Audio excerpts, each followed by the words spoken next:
اور اس کے ساتھ ساتھ بیرونی جو پاکستان کا امیج ہے وہ تو الحمدللہ ڈاکٹر قمر چیمہ ہم یہ دیکھ رہے ہیں کہ کافی بہتر ہوا ہے اور اسی وجہ سے دنیا ریسیپٹیو ہے.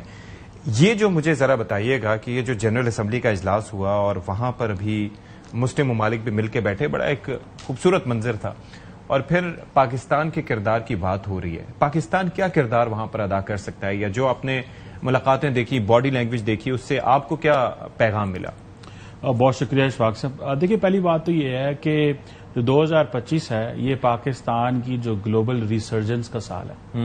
اس سال میں پاکستان کا جو گراف ہے دنیا کے سامنے وہ اوپر آیا ہے. وہ ڈپلومیٹک ریلیونس دیکھ لیں، پولیٹیکل ریلیونس دیکھ لیں، آپ نے اپنی جو کیپیبلٹی کے ذریعے اپنے آپ کو اسٹیبلش کروایا ہے، اور یہ ظاہری بات ہے کریڈٹ پاکستان کی ملٹری اینڈ پولیٹیکل لیڈرشپ کو جاتا ہے. دوسری بات یہ ہے کہ میں جسٹ ایک ریفرنس دوں کہ آج سے 1.5 سال پہلے مجھے یاد ہے کہ عرب لیڈرز جو ہیں وہ انڈونیشیا اور الجیریا کو ساتھ لے کے تو دنیا میں غزہ کا کیس لڑ رہے تھے، اور اس میں پاکستان کا کوئی بندہ اس میں شامل نہیں تھا.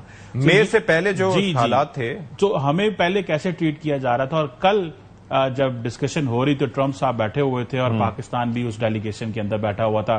اس سے پہلے فارن منسٹرز کا جو اجلاس ہوا جس میں قطر اس کو ہیڈ کر رہا تھا.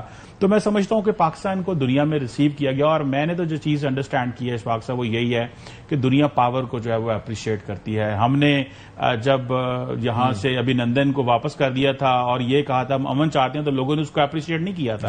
ہم پہ حملہ ہوا، ہمیں پھر بھی کہا جا رہا تھا کہ آپ رسپونڈ نہ کریں. ہم نے اپنا حق ایکسرسائز کیا UN چارٹر کے تحت، تو ہمیں اس کے بعد دنیا نے کہا جی ٹھیک ہے جی آپ واقعی آپ کے پاس یہ کیپیبلٹی موجود ہے.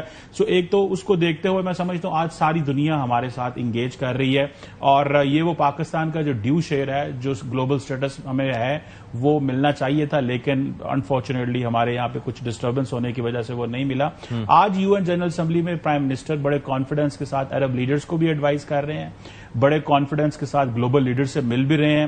پریزیڈنٹ ٹرمپ سے جو کل ملاقات ہوئی ہے اس میں بھی جو ہے وہ اہمیت تھی، اور پلس جو پہلے ہمارا جو سعودی عرب کے ساتھ جو ڈیفنس ایگریمنٹ ہوا اس کی وجہ سے دنیا کو یہ انڈرسٹینڈ ہو گئی ہے کہ یہ پاکستان کتنا امپورٹنٹ ملک ہے. اب سعودی عرب کی دنیا میں گلوبل پروفائل بتانے کی تو ہمیں ضرورت نہیں ہے.